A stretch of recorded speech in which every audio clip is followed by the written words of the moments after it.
से आई हैं, उनका भी इस कार्यक्रम में आने पर स्वागत अभिनंदन। एडीसी मैडम भी आज हमारे बीच में है, डीडीपीओ मैडम भी हमारे बीच में है, जिला अध्यक्ष श्री विपिन बैसला जी, जिनकी अध्यक्षता में कार्यक्रम किया जा रहा है। डीएमसी मैडम भी हमारे बीच में, उनका भी स्वागत अभिनंदन। गोपाल जी भी हैं जो इस कार्यक्रम के जिला संयोजक हैं। आदरणीय डॉक्टर श्री गिरिराज डागर जी, जो पूर्व में जिला अध्यक्ष रहे हैं, उनका भी स्वागत अभिनंदन। साथ में सह संयोजक श्री जय सिंह चौहान जी, सह संयोजक नरेंद्र नंबरदार जी, भूपराम पाठक जी और मीडिया सलाहकार हमारे भाई नितिन शर्मा जी। पूर्व जिला अध्यक्ष हमारे बीच में बैठे हुए आदरणीय श्री चरण सिंह तेवतिया जी, आदरणीय जवाहर सिंह सौरभ जी, मनोज रावत जी हतीन से, डॉक्टर हरेंद्रपाल राणा जी हमारे बीच में है, आदरणीय सूरज पांडे जी हमारे बीच में है। मीडिया प्रभारी श्री सागर चौहान जी हमारे बीच में है, मंडल अध्यक्ष भाई देवेंद्र गुप्ता जी, सोनू टागर जी, शालिनी सैनी, भावना अहलावत, पूरनचंद जांगड़ा। युवा मोर्चा अध्यक्ष भाई प्रदीप चंदेला जी हमारे बीच में हैं। जिला प्रवक्ता भाई प्रेम सिंह राठौड़ जी, जिला सचिव एकता मेरी चौधरी, महिला मोर्चा से बहन आशा भारद्वाज जी, जिला उपाध्यक्ष दिनेश भाटे जी, प्रवीण ग्रोवर जी, पार्षद गोपी जी हतीन से, भाई सोनू गुप्ता जी, ओबीसी अध्यक्ष भाई दिनेश पांचाल जी, शैलेंद्र सिंगला जी, सभी का इस कार्यक्रम में आने पर स्वागत। और मैं निवेदन करूंगा कि बहन जी इस कार्यक्रम को शुरुआत करें। गोपाल शर्मा जी हमारे बीच में आए फरीदाबाद से, आपका भी स्वागत अभिनंदन।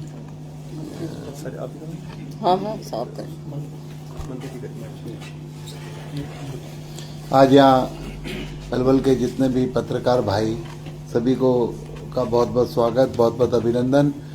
कार्यक्रम के निमित्त जो कि हमारी बहन भाई विपिन बैसला जी और इस कार्यक्रम के संयोजक हमारे डागर साहब और हमारे तीन पूर्व जिलाध्यक्ष और जितने भी पार्टी के ज्येष्ठ कार्यकर्ता और हमारे फरीदाबाद से बहुत ही वरिष्ठ भारतीय जनता पार्टी के कार्यकर्ता भाई गोपाल शर्मा जी, जो कि अनेकों सालों तक भारतीय जनता पार्टी के अध्यक्ष पद पर रहे हैं, और जितने भी एडीसी मैडम, डीएमसी और जितने भी अफसरान यहाँ पर हैं, एसडीएम और जितने भी अन्य पार्टी के ज्येष्ठ कार्यकर्ता, सभी का बहुत बहुत स्वागत करता हूँ।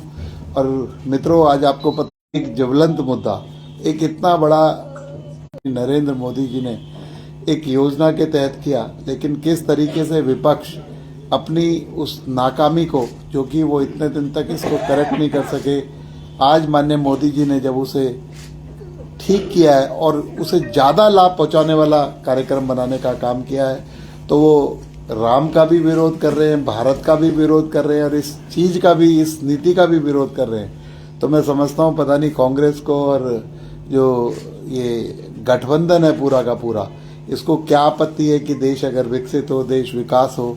लेकिन मैं एक बात बड़े कॉन्फिडेंस से आपको बताना चाहता हूँ, ये कितनी भी षड्यंत्र कर लें, कितनी भी बातें कर लें, लेकिन 2047 जो विकसित भारत का संकल्प माननीय मोदी जी ने लिया है, मुझे लगता है कि आज देश का आम नागरिक से लेके एक हर छोटा बड़ा व्यक्ति इस संकल्प को पूरा करने के लिए संकल्पित हुआ है, और ये 2047 जो है उससे पहले ही हम इस संकल्प को पूरा करने का काम करेंगे, ऐसा मेरा विश्वास है। तो मैं आज यहाँ पर जो विकसित भारत गारंटी फॉर रोजगार आजीविका मिशन, जिसे ग्रामीण जीविका मिशन है, जिसे पहले मनरेगा के नाम से कहते थे, आज उसका नाम आज यहाँ पर चेंज करने का काम किया। लेकिन इससे हमारे विपक्षी साथियों को थोड़ी तकलीफ हो रही है, लेकिन उससे कोई फर्क नहीं पड़ता, क्योंकि ये बहुत बड़े एक वर्ग को ज्यादा लाभ पहुंचाने का काम करेंगे। इसके तहत चाहे दिनों की बात हो कि कितने दिन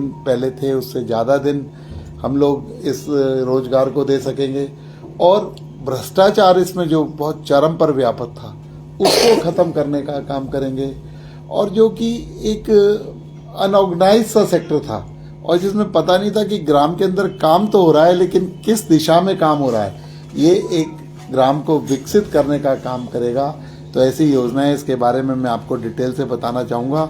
तो मैं आज यहाँ ये निर्णय जो है विकसित भारत आजीविका मिशन गारंटी अधिनियम 2025 जो बनाया, यानी बीबीजी राम जी, और ये मैं समझता हूँ मोदी जी के एक विजन का परिणाम है, और ये परिणाम ग्रामीण रोजगार को केवल स्थायी मजदूरी सहायता के रूप में नहीं, बल्कि स्थायी विकास, एसेट क्रिएशन के लिए और आजीविका सुरक्षा के माध्यम के रूप में देखा जाएगा कि आजीविका जो पहले असुरक्षित थी उसको सुरक्षित कर से 100 से 125 दिन करने का काम जो है माननीय मोदी जी ने इसमें किया है।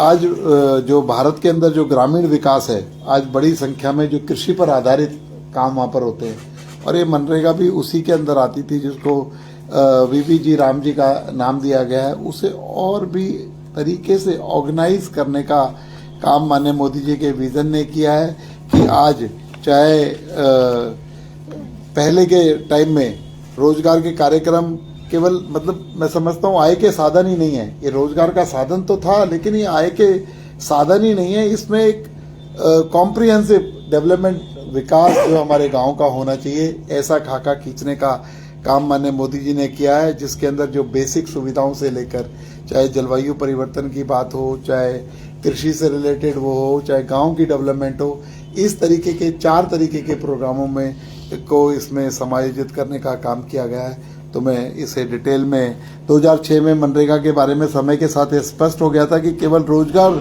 देना ही पर्याप्त नहीं है, आवश्यकता है कि रोजगार ऐसा हो जो गांव की प्रोडक्शन वैल्यू बढ़ाए, स्थायी एसेट बनाए और ग्रामीण अर्थव्यवस्था को आत्मनिर्भर बनाए।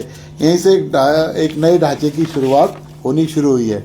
हम जो मनरेगा की भावना का सम्मान करते हैं, लेकिन ये नहीं है कि हम उसका क्रिटिसिज्म करते हैं। जो उसके पीछे कारण था उसका कोई हम लोग हमारी सोच में परिवर्तन है, उसको हम और बेटर किस तरीके से बनाएं। उसके अंदर जो भ्रष्टाचार था उसको किस तरीके से, नकली जॉब कार्ड बनते थे, फर्जी लाभार्थी थे, मनगढ़ंत मस्ट रोल और मजदूरी का अधूरा भुगतान होता था, वो भी उससे सुनिश्चित करके कि इस नई व्यवस्था के तहत इस भुगतान को समय पर पहले जो 15 दिन के अंदर भुगतान होता था उसे साप्ताहिक भुगतान में परिवर्तित करने का काम हो। और जो ये इसके अंदर जितनी भी खामियां थी उसे दूर करने का काम किया है। सोशल ऑडिट के माध्यम से कई स्थानों पर केवल ये औपचारिकता थी, लेकिन एक सोशल ऑडिट को इसके अंदर सुनिश्चित करने का काम किया गया है कि सोशल ऑडिट जो है बहुत अच्छे तरीके से हो सके और प्रभावी ढंग से हो सके। और जितनी भी जो किसानों को कभी काम मिलता था, कभी काम नहीं मिलता था, और जब फसल कटती थी या बुआई का काम होता था उस टाइम किसानों की कमी पड़ जाती थी, क्योंकि उन्हें मनरेगा के अंदर भी काम मिलता था और दूसरी जगह पर खेतों वगैरह के अंदर काम था, वहां पर भी जाने का ऑप्शन था। तो वो ऑप्शन वो मनरेगा में जहां पर अव्यवस्थित काम था, मजदूरी रेगुलर मिलती थी और काम नहीं करना पड़ता था, मजदूर उसे चुनने का काम करते थे। लेकिन इसको 60 दिन इसके अंदर जो कृषि के लिए उपयुक्त दिन है, चाहे बुवाई की बात हो चाहे कटाई की बात हो, उसको ग्राम सभा ग्राम पंचायत इसे एग्जम्प्ट कर सकती है, उन 60 दिनों को निकाल सकती है। जो 365 दिन में से 100 दिन जो मजदूरी मिलना एक बाध्यता थी, अब उसे 125 कर दिया गया और 60 दिनों को उससे अलग रखा गया है। और जो मुआवजा जैसे मिलता था, कानून में था मुआवजा मिलने का काम, वो जमीनी स्तर पर लागू नहीं हो पा रहा था और अधिकार कागजों में रहे थे। उन योजनाओं को भी नीचे धरातल पर उतारने का काम इस योजना के तहत किया गया है। और कहते हैं ना, वीपी राम जी की जरूरत क्यों है? इस वीपी राम जी इस मूल सिद्धांत पर आधारित है कि रोजगार और विकास अलग अलग नहीं देखा जा सकता। जहां पर रोजगार होगा तो वहां पर समुचित विकास भी गांव का होना चाहिए। ये उस सिद्धांत पर लागू है। ग्रामीण परिवारों को दीर्घकालिक आजीविका सुरक्षा देना, टिकाऊ और उच्च गुणवत्ता वाली ग्रामीण एसेट्स का निर्माण करना कि उनको आजीविका के साथ साथ गांव की कोई एसेट क्रिएट हो, गांव का कोई डेवलपमेंट, कोई विकास का खाका खींचे। आईटी ट्रांसपेरेंसी से भ्रष्टाचार मुक्त करना इसका मेन उद्देश्य है। केंद्र और राज्यों के बीच रिस्पॉन्सिबिलिटी के साथ कोऑपरेटिव फेडरलिज्म को मजबूत करना। और इसके अंदर जो पहले आज के जो राज्य और केंद्र की 60 और 40 की रेशियो निश्चित की गई है, और जो पर्वतीय क्षेत्र और वन क्षेत्र हैं उसके अंदर केंद्र 90% देगा और राज्य 10% देंगे। इस तरीके का प्रावधान इसमें किया गया है। और गांव विकसित के साथ साथ नेशनल डेवलपमेंट हो, इसको प्रायोरिटी इसके तहत रखी गई है। और 2047 जो विकसित भारत का सपना देखा है कि गांव अगर हमारे विकसित होंगे तो पूरा देश विकसित होगा, उस तर्ज पर इस मनरेगा को डिजाइन किया गया है नए रूप में कि वहां पर पूरा समग्र भारत का विकास हो, जब भी 2047 का संकल्प हम अचीव कर पाएंगे। और जो मैंने पहले भी बताया कि रोजगार की गारंटी भाई 100 से 125 दिन बढ़ाने का काम किया है। और कृषि हित में जो इसमें 60 दिन का कार्य है जो हमें कृषि के लिए रखा गया है कि कृषि हित के अंदर भी इस योजना को डिजाइन किया गया है, क्योंकि ये योजना पहले थी तो सही लेकिन कृषि हित में नहीं थी कि कृषि के कामों पर इस योजना का प्रभाव पड़ता था कि लोगों को जब बगैर काम करे पैसे मिले तो लगता था कि भाई क्यों हम कृषि की तरफ जाएं। वो कृषि आधारित ये इसको बनाने का काम किया गया है और रिजल्ट ओरिएंटेड भी इसे बनाने का काम किया है। अभी से मैंने बताया कि 4 में मुख्य ग्रामीण इंफ्रास्ट्रक्चर की डेवलपमेंट, आजीविका से संबंधित एसेट क्रिएशन गांव के अंदर होना चाहिए और आपदा प्रबंधन, जलवायु अनुकूलन कि आपदा के समय और जलवायु अनुकूलन के काम भी इसके तहत सुनिश्चित किए जाएं और लॉन्ग टर्म जो है प्रोडक्टिविटी गांव की बढ़े, इसको इस योजना को बनाने का काम किया गया है। तो मैं मित्रों इसके अंदर बहुत सारी बातें जो है कि आप लोगों के बायोमेट्रिक वेरिफिकेशन, जियो टैगिंग और satellite imaginary, real time mobile trekking, AI आधारित धोखाधड़ी पहचान, इसका ये पारदर्शिता जो है इसके अंदर ज्यादा से ज्यादा आ सके इस तरीके का प्रारूप इसका बनाया गया है और समयबद्ध वेतन का भुगतान हो, क्योंकि पहले 15 दिन के अंदर वेतन की तो बात होती थी लेकिन वेतन बहुत दिनों तक मनरेगा से नहीं मिलता था। अभी से साप्ताहिक वेतन और लोगों के सीधे अकाउंट में पहुंच सके डीबीटी के माध्यम से, ऐसा काम किया गया है और प्रशासन इसमें चुस्त दुरुस्त रहे। ज्यादा से ज्यादा प्रशासनिक काम होंगे, जब काम करने वाले लोग ज्यादा होंगे तो इसकी इफेक्टिविटी भी ज्यादा बढ़ेगी। इसलिए उस प्रशासनिक खर्च को 6% से बढ़ाकर 9% करने का काम इस योजना के तहत किया गया है और शासन इसमें जवाबदेही, इस अधिनियम के अंतर्गत बहुस्तरीय निगरानी तंत्र स्थापित किया गया है। हर 6 महीने में अनिवार्य डिजिटल साक्ष्य आधारित सोशल ऑडिट होगा। डिजिटल शिकायत निवारण प्रणाली के साथ तय समय सीमा लागू होगी। जिला लोकपाल व्यवस्था के माध्यम से जवाबदेही सुनिश्चित होगी। जिला कार्यक्रम समन्वय और क्रियान्वयन एजेंसी कानूनी रूप से उत्तरदायी होगी। यह व्यवस्था कागजी जवाबदेही नहीं बल्कि कानूनी जिम्मेदारी को लागू करती है। भ्रष्टाचार के विरुद्ध निर्णायक भी है ये जो योजना है कि भ्रष्टाचार अगर होगा तो उसमें किस तरीके से लोगों को पेनल्टी की जाए, किस तरीके से उसका जो है भुगतान लोगों को करना पड़े। बायोमेट्रिक वेरिफिकेशन के साथ साथ स्थान आधारित जांच भी होगी। सीधे डिजिटल भुगतान होगा। AI आधारित निगरानी और सार्वजनिक डैशबोर्ड के माध्यम से सुनिश्चित किया जाएगा कि फर्जी लाभार्थी, फर्जी कार्य और धन की हेराफेरी को की संभावनाएं न्यूनतम रहें, ऐसा इसके अंदर करने का काम किया है। पहले अल्पकालिक राहत का काम नहीं है, अभी विकास से जुड़ा काम है। सिर्फ लोगों को 100 दिन का काम दे के अल्पकालिक राहत नहीं दी जाएगी, इसको ग्राम विकास से जोड़कर देखने का काम किया गया है। पहले निगरानी आपको पता ही है और पारदर्शिता किस तरीके की थी, उसे और मजबूत करने का काम किया गया है और समयबद्ध मुआवजा इस कार्यक्रम के तहत लोगों को मिल सके, ऐसा भी इसके अंदर प्रावधान किया गया है। पहले योजनाएं खंडित थी, अब राष्ट्रीय और स्थानीय स्तर पर एकीकृत हैं। पहले जवाबदेही सिंबॉलिक थी, अब कानूनी जिम्मेदारी है। तो इस तरीके से आप लोग कई दिन से अखबारों के अंदर भी पढ़ रहे हैं, रेगुलर डिबेट भी देख रहे हैं, आप सब लोग इससे पत्रकारिता से जुड़े हुए लोग यहाँ पर हैं। तो ये कहना चाहूँगा कि एक ऐसा माध्यम है जो हमारे किसान भाइयों को, हमारे ग्रामीणों की विकास के लिए और हमारे देश के विकसित भारत बनाने के संकल्प को सुदृढ़ करने का ये कार्यक्रम है।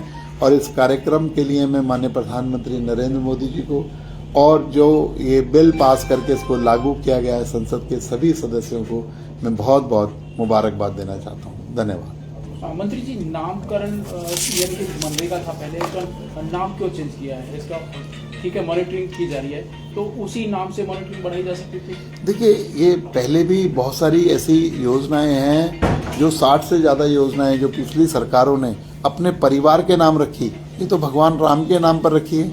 इस योजना को अगर बदलने का काम किया गया, इसके अंदर बदलाव किए गए, लोगों को पहले नाम से ही पता लग सके कि इसके अंदर बदलाव किए गए और इसके बदलाव क्यों किए गए हैं और इस बदलाव का उद्देश्य क्या है, जो भगवान राम से शुरू होता हो, विकास से शुरू होता हो, तो आप समझ सकते हो कि इस योजना का इसलिए कांग्रेस कह रही है राम के नाम भी चेंज की है।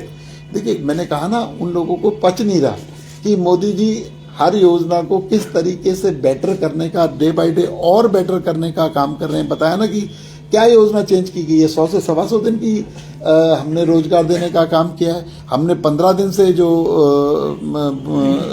उनका वेतन है वो 1 हफ्ता करने का काम किया है और पारदर्शिता को बढ़ाने का काम किया। हमने जो सिर्फ गांव के अंदर लोग खड्डा खोद देते, शाम को भर देते थे, उसे विकास से जोड़कर करने का काम किया है। ये बदलाव किया है, तो हाँ हमने बदलाव किया है, उसे बेटर करने का महात्मा गांधी का नाम हटा है इसमें भगवान राम और महात्मा गांधी के नाम में भगवान राम नहीं, महात्मा गांधी जी का कभी किसी तरीके से कोई विरोध नहीं किया गया और महात्मा गांधी भी भगवान राम के नाम को जपते रहे हैं। और आज जब योजना बदली है और योजना का उद्देश्य और बेटर किया गया है तो ये भगवान राम पर किया गया है। और ये तो कांग्रेस भगवान राम की बात हो चाहे विकास की बात हो, इन दोनों का ही विरोध करती रही है।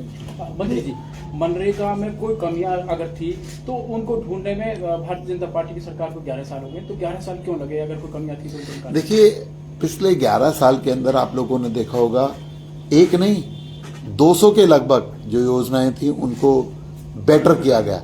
तो कोई योजना को बेटर करते करते किसी का सीक्वेंस पहले आएगा, किसी का बाद में आएगा उस पूरी नियमावली के अंदर।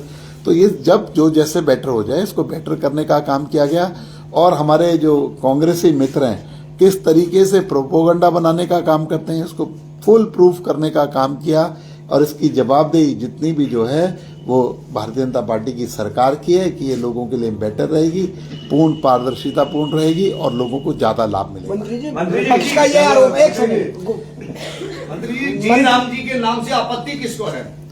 अभी बताया ना कि कांग्रेस के लोग ही हमारे मित्र हैं, जो एनडी गठबंधन और कांग्रेस के मित्र हैं, उनको जी राम जी के नाम से मंत्री जी, मनरेगा के तहत काफी सरपंचों पर आरोप लगे थे, कुछ मामले भी दर्ज हुए थे, क्या वो कार्रवाई? मैंने बताया ना कि इसको पारदर्शी और भ्रष्टाचार मुक्त बनाया गया है, इसीलिए इसमें जवाबदेही भी और इसमें पारदर्शिता भी और इसमें जिम्मेदारी भी पहले से कहीं ज्यादा है। पुराने मामले की बात कर रहे हैं, आपका जो पुराने मामले हैं वो तो चलते रहेंगे, वो तो जांच होगी। जब जांच पूर्ण हो जाएगी या जिनके जो आरोप सिद्ध हुए हैं वो तो दंडित होंगे। लेकिन आज की बात है आगे विपक्ष तो कह रहा है कि जी ये मजदूर विरोधी है, क्योंकि मजदूर तो कम पढ़े लिखे हैं, अब उनको अब कंप्यूटर और फोन रखना पड़ेगा।